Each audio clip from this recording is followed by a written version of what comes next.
Doc's Harley-Davidson is not just all about Harleys. We get into everything around here.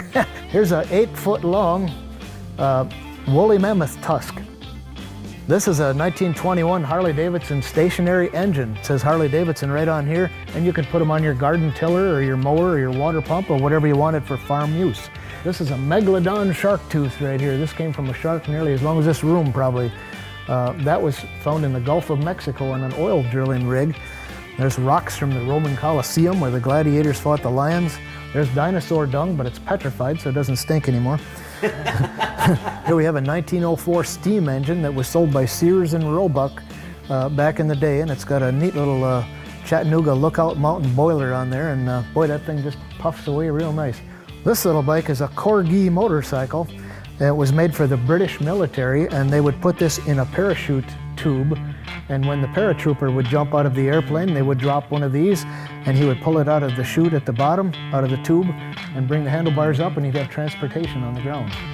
This is a 1921 Ford Model T, but it's almost like a time capsule. There's a little bit of black paint left on it yet in spots, but yet there's no rust holes in the car. And this is the original owner's manual to this car or truck. And it's not like today where they teach you how to use the radio and the heater, or the electric mirrors and everything. This tells you how to fit your rod bearings and your main bearings, and I mean, it gets into major detail about rebuilding your whole engine. This is a 1912 Yale motorcycle made in Toledo, Ohio. It's a V engine, but the fins go straight across. The thought was that the air would travel straight through the fins, even though they're on an angle. The fins were straight, so it would help cool the motorcycle better. And this one here is a train motorcycle from France. 1913, and this thing is a water-cooled V-twin. I mean, that's way ahead of its time back then. Ram Air 4 Judge, a 1969 Ram Air 4 Judge in Carousel Red. The Ram Air 4 was the highest horsepower. It had a higher lift aluminum intake manifold, higher lift cams, higher compression, and better flowing exhaust manifolds, which made it more powerful.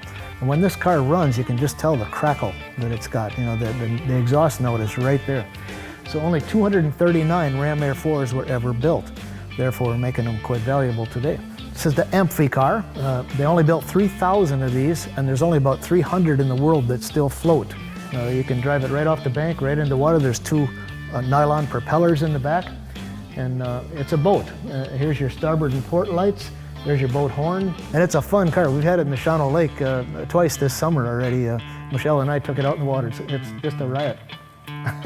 Plymouth Roadrunner. This car won the Mopar Nationals twice. This car has 23,000 original miles. It's got the original vinyl roof and the original interior.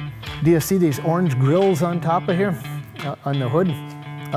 These show, if you have orange grills, these show that you have the air grabber or the Coyote Duster air cleaner. And that's what's under here, this big oval thing right here with the pictures of the Coyote and the Roadrunner. It was actually an air induction system that would draw the air. You have a cable right here that goes down in the cab, and you could pull that cable and open up this series of holes here to draw air from underneath if it was raining or snowy or something out. And if it was nice damp night where you could actually get some good air and stuff, now you could open that up and draw air in from the hood right into the engine. It would gain some horsepower. Every single Roadrunner got what's called the Voice of Roadrunner horn. Like our page and share it with your mates so you don't miss the next episode of Doc's Harley-Davidson, presented by EI Engineering.